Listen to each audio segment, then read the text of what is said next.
Welcome to special analysis. నేను రమా మండవ. ఈరోజు అనాలిసిస్లో భాగంగా మనం తీసుకోబోతున్న టాపిక్ ఏంటంటే విజయసాయిరెడ్డి ఈ రోజున వివేకానంద రెడ్డి మర్డర్ కేసు విషయంలో కన్ఫెస్ చేయబోతున్నారా, అంటే అప్రూవర్గా మారబోతున్నారా అనేది ఈరోజు వైఎస్ఆర్సీపీలో చాలా సీరియస్గా నడుస్తున్న చర్చ. ఇదే జరిగితే వైఎస్ఆర్సీపీ కోసాలు కూడా కదిలిపోయినట్టే. ఎందుకంటే జగన్మోహన్ రెడ్డి కేసులు ఒక ఎత్తు, సుప్రీంకోర్టు ఆయన తరుగుతున్న విధానం ఒక ఎత్తు, రఘురామ లాంటి వాళ్ళు ఆయన వెంటబడుతున్న తీరు మరొక ఎత్తు అయితే ఇదంతా కూడా ఎప్పటి నుంచి అలవాటు పడింది వైఎస్ఆర్సీపీ. జగన్మోహన్ రెడ్డి కూడా ఆల్రెడీ ఆల్మోస్ట్ 10 years పైగా బెయిల్ మీద ఉన్నారు ఆయన. ఇదంతా కూడా జగన్మోహన్ రెడ్డి కేసులు, ఆయన జైల్లో ఉండడము 16 నెలలు అండ్ దెన్ ఇవన్నీ కూడా వాళ్ళకి సెంటిమెంట్ అస్త్రంగా మార్చుకుంటుంది, ఇవన్నీ అలవాటు పడి ఉన్నారు. కానీ వివేకానంద రెడ్డి మర్డర్ కేసు విషయంలో పూర్తి స్థాయి ఆధారాలు బయటకు వచ్చినట్లయితే, విజయసాయిరెడ్డి లాంటి వాళ్ళు నిజంగా ఈ కేసులో కన్ఫెస్ చేసే ప్రయత్నం చేస్తే వైఎస్ఆర్సీపీ కోసాలు కదలటం ఖాయం. కేవలం అవినాష్ రెడ్డి అరెస్టుతో మాత్రమే ఆగిపోయే అవకాశం లేదు. ఎందుకంటే వివేకానంద రెడ్డి మర్డర్ కేసు అంశంలో కొన్ని సంచలనాలు తాడేపల్లిని కూడా తాకాయి. తాడేపల్లిలో అటు భారతిని, ఇటు జగన్మోహన్ రెడ్డి ఓఎస్టీని, భారతి పిఏని కూడా గతంలో విచారణ కూడా జరిపిన పరిస్థితుంది సిబిఐ. అలాంటి సిచ్యువేషన్లో ఇప్పుడు పార్టీ ఓడిపోయింది, బీజేపీ ఆ స్థాయిలో జగన్మోహన్ రెడ్డికి అండగా లేదు. ఇలాంటి సిచ్యువేషన్లో వివేకానంద రెడ్డి మర్డర్ కేసు విషయం మరోసారి తెర మీదకి వస్తుంది. ఇటీవలే సుప్రీంకోర్టు అవినాష్ను వార్న్ కూడా చేసింది ఈ విషయంలో. మరోవైపు సునీత ఎక్కే గడప దిగే గడప అన్న తేడా లేకుండా మరోసారి తన పోరాటాన్ని ఆమె యాక్టివేట్ చేస్తోంది. అవినాష్ ఎంపీగా గెలిచిన తర్వాత తను పూర్తిగా సైలెంట్ అయింది కొన్ని రోజులు ఆవిడ.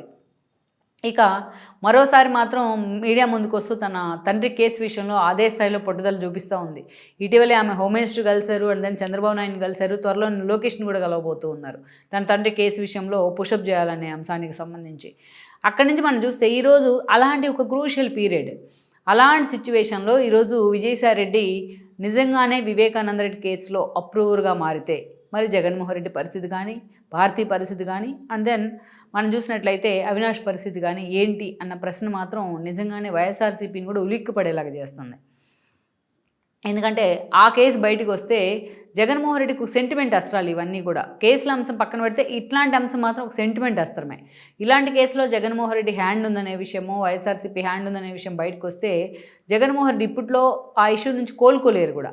ఎందుకంటే మొన్నటి ఎన్నికల్లో కూడా వివేకానంద రెడ్డి మర్డర్ కేసు అంశం చాలా కీలకంగా పనిచేసింది, కీ రోల్ ప్లే చేసింది. 2019లో ఇదే అంశం జగన్మోహన్ రెడ్డికి ఎంత సెంటిమెంట్ అయిందో మొన్నటి ఎన్నికలకు వచ్చేటప్పటికే 2024లో ఇదే అంశం ఆయనకు ఒక యాంటీ సెంటిమెంట్ అయింది. అది ఎవరు కాదనలేని వాస్తవం కూడా. Because of Sharmila, because of Sunita, YS Sunita. So అలాంటి సిచ్యువేషన్లో ఈరోజు విజయసాయిరెడ్డి అప్రూవర్గా మారితే పరిస్థితి ఏంటి అన్న చర్చ నిజంగానే వైఎస్ఆర్సీపీ శ్రేణుల్ని, ఎస్పెషల్లీ అవినాష్ రెడ్డి అన్న ఫ్యామిలీని కూడా నిజంగా డైల్మాల్లో పడేస్తాను. ఎందుకంటే అంత నెగోషియేషన్ ఎందుకు జరుగుతోంది ఈ అంశం మీద అంటే, విజయసాయిరెడ్డి అందరికన్నా ముందుగా వివేకానంద రెడ్డి మర్డర్ కేసు విషయంలో అందరికన్నా ముందుగా మీడియా ముందుకు వచ్చి ఆన్ ద రికార్డ్ ప్రకటన చేసిన వ్యక్తి ఎవరైనా ఉన్నారంటే అది విజయసాయిరెడ్డి. అందుకే ఈరోజు ఈ కేసు విషయంలో విజయసాయిరెడ్డి మరోసారి లైమ్లైట్లోకి వచ్చారు తను రాజీనామా చేసిన పరిస్థితుల్లో. ఆ రోజు మనం చూస్తే పార్టీ ప్రతిపక్షంలో ఉంది విజయసాయిరెడ్డి అనుకో, ఆ పార్టీలో కీలకంగా వ్యవహరిస్తూ ఉన్నారు. ప్రశాంత్ కిషోర్ లాంటి టీం ఇచ్చిన వ్యూహాలను అంతే పర్ఫెక్ట్గా ఎగ్జిక్యూట్ చేస్తూ ఉన్నారు, ఎలాగైనా అధికారమే పరమావధిగా. అలాంటి సిచ్యువేషన్లో కరెక్ట్గా ఎలక్షన్కు 3-4 నెలల ముందు వివేకానంద రెడ్డి మర్డర్ కేసు జరిగింది. ఆయన తన సొంత పులివెందుల్లోని, తన సొంత ఇంట్లోని బాత్రూంలో అత్యంత కిరాతకంగా, అత్యంత దారుణంగా హత్యకు గురి కావడం జరిగింది. దెన్ అక్కడ ఏదైతే హఠాత్తుగా అక్కడి నుంచి వైఎస్ఆర్సీపీకి అగ్రనేతలకి సమాచారం అందటం కానీ, అందరు జగన్మోహన్ రెడ్డి కంటే ముందుగా విజయసాయిరెడ్డి లాంటి వాళ్ళు కడపకు చేరుకున్నారు. ఆయనే మీడియా ముందుకు వచ్చి గుండెపోటుతో వివేకానంద రెడ్డి మరణించారని ఫస్ట్ స్టేట్మెంట్ ఇచ్చింది విజయసాయిరెడ్డి. ఆ తర్వాత కొద్దిసేపటికే సునీత లాంటి వాళ్ళు ఎంటర్ కావడం, తన తండ్రి ఉన్న పరిస్థితి చూడడం, క్వశ్చన్ చేసే సిచ్యువేషను, ఇవన్నీ చూసిన తర్వాత అది గుండెపోట గొడ్డలపోట అనే విషయంలో అందరికీ క్లారిటీ వచ్చింది. దాన్ని దాచిపెట్టలేని పరిస్థితుల్లో సునీత లాంటి వాళ్ళు అగ్రెసివ్ అయ్యారు, ఎమోషనల్ అయ్యారు. ఈ క్రమంలోనే జగన్మోహన్ రెడ్డికి అప్పటికప్పుడు ఒక ఎగ్జిక్యూషన్ జరిగింది, ప్లానింగ్. వివేకానంద రెడ్డిది గుండెపోటు కాదు గొడ్డలిపోటు అని జగన్మోహన్ రెడ్డి ప్రకటన చేశారు. తన బాబాయిని ఎలా నరికారు అనే అంశాన్ని కూడా ఆయన హావభావాలతో చూపిస్తూ అరాచకంగా మాట్లాడారు మీడియా ముందు. సో ముందుగా అందరికంటే ముందుగా ఆ ప్రకటన చేసింది విజయసాయిరెడ్డి. సో అందుకే ఈరోజు వివేకానంద రెడ్డి కేసు విషయంలో ఏదైతే విజయసాయిరెడ్డికి అనేక లింకులు ఉన్నాయనడంలో కూడా ఆశ్చర్యం లేదు. వాస్తవం తెలిసినా ఎవరు చూసినా అది గొడ్డలిపోట గుండెపోట అని ఇమీడియట్గా స్పాట్లో చూసి చెప్పేయచ్చు. అలాంటి విజయసాయిరెడ్డి బయటకు వచ్చి అబద్ధం ఎందుకు చెప్పే ప్రయత్నం చేశారు, ఎవరు చెప్తే అబద్ధం చెప్పారు అనేది చాలా రోజులుగా ఆయనకు ఎదురవుతున్న ప్రశ్న ప్రతిపక్షాల వైపు నుంచి. ఈరోజు ఆయన ఆ పార్టీలో ఇన్ని రోజులు జగన్మోహన్ రెడ్డి భయంతోనో ఇంకో భయంతోనో ఆయన అది ఆపుకొని ఉండొచ్చు, ఆ నిజాన్ని బయటపెట్టడానికి సాహసం చేయలేకపోయి ఉండొచ్చు. ఈరోజు పార్టీ నుంచి ఎగ్జిట్ అయ్యారు కాబట్టి సో అంత ఫీజిబిలిటీ ఉండే అవకాశం ఉంటుంది అప్రూవర్గా మారేందుకు, కన్ఫ్యూజ్ చేసేందుకు ముందుగా. దెన్ ఆ అంశాన్ని, వివేకానంద మర్డర్ కేసు అంశాన్ని తనకు అస్త్రంగా మార్చుకోవడంలో జగన్మోహన్ రెడ్డి సక్సెస్ అయి ఉన్నారు. ఈసీ కానీ కోర్టు కానీ ఆ రోజు డైరెక్షన్ ఇచ్చింది, ఈ అంశాన్ని ఎక్కడ కూడా మీరు ఎన్నికలకు వాడుకోవద్దు అనేసి. టీడీపీ అధికారంలో టీడీపీ సైలెంట్ అయితే, బట్ జగన్మోహన్ రెడ్డి ఎక్కడికి వెళ్ళినా తన బాబాయ్ మర్డర్ గురించే మాట్లాడేవాళ్ళు. ఎందుకంటే 2009లో తన తండ్రిని చంపారు. దెన్ అక్కడి నుంచి చూస్తే తను అక్రమంగా జైల్లో పెట్టారు. ఈ అంశాలన్నీ కూడా ఉప ఎన్నికల్లో తన తండ్రి చావు, తన జైలు అనేది ఒక అస్త్రం అయితే 2014లో కూడా సమైక్యాంధ్ర ఒక సెంటిమెంట్ అస్త్రం అనమాట. ఇలా ఆ పార్టీ పుట్టుకే సెంటిమెంట్ మీద స్టార్ట్ అయింది. అందుకే ఏ సెంటిమెంట్ వచ్చినా జగన్మోహన్ రెడ్డి దాన్ని తనకు అనుకూలంగా మార్చుకునే ప్రయత్నంలో సక్సెస్ అయ్యేవాళ్ళు, లైక్ కేసీఆర్ తరహాలోనే. ఇక అక్కడి నుంచి మనం చూస్తే 2019 నాటికి ఒక సెంటిమెంట్ కావాలి. ఎంత ఒక్క ఛాన్స్ ఉన్నా, ఎంత ఓదార్పులు చేసినా, ఎంత పాదయాత్రలు చేసినా, ఎంత పీకే లాంటి వాళ్ళ వ్యూహాలు ఉన్నా ఏదో ఒక మంచి స్ట్రాంగ్ ఫోర్స్ అయితే కావాల్సి వచ్చింది. అదే క్రమంలో అవినాష్ లాంటి వాళ్ళ ఫ్యామిలీలో ఇష్యూస్ కారణంగా వివేకానంద రెడ్డి మర్డర్ జరిగింది. ఈ అంశాన్ని తనకు అనుకూలంగా జగన్మోహన్ రెడ్డి మార్చుకున్నారు. తన బాబాయినే చంపేస్తారా అంటూ కూడా ఎమోషనల్ అయ్యేవాళ్ళు ఆయన ఎన్నికల ప్రచారంలో. అలా నారాసు రక్త చరిత్ర పేరుతో చంద్రబాబు నాయుడు చేతిలో కత్తులు పెట్టి మరి వాళ్ళు మీడియాలో రాసేసుకున్నారు, ఫొటోస్ వేసి. మరి టీడీపీ ఇప్పటిదాకా అట్లాంటి విషయాల్లో డిఫర్మేషన్ కూడా వెళ్ళకపోవడం మాత్రం అదొక ఆశ్చర్యమే టీడీపీ వైపు నుంచి. దెన్ అక్కడి నుంచి మనం చూసినట్లయితే ఇక ప్రతి ఇష్యూ అంత సీరియస్గా ఇన్వాల్వ్ అయిన పరిస్థితి. ఎన్నికలకు ముందు సిబిఐ కోరిన జగన్మోహన్ రెడ్డి ఆ కేసులో, ఎన్నికల తర్వాత అదే కన్సర్న్ వెనక్కి తీసుకుంటే సునీతకు అప్పుడు జ్ఞానోదయం అయింది. ఆవిడ బయటకు వచ్చున్నారు. ఎక్కే గడప దిగే గడప లేకుండా ఫైట్ చేస్తే దాని ఫలితమే భాస్కర్ రెడ్డి అరెస్ట్ కూడా.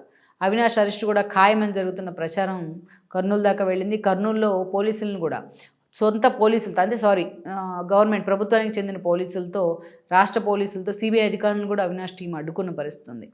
ఎక్కడ అవినాష్ తను జారిపోతే తన పార్టీ డిఫెన్స్లో పడుతుందనే ఆందోళనతో జగన్మోహన్ రెడ్డి, అమిత్ షా లాంటి వాళ్ళని కలిసి వివేకానంద రెడ్డి కేసులో అవినాష్ అరెస్ట్ను కూడా ఆపించుకోగలిగారు ఆయన.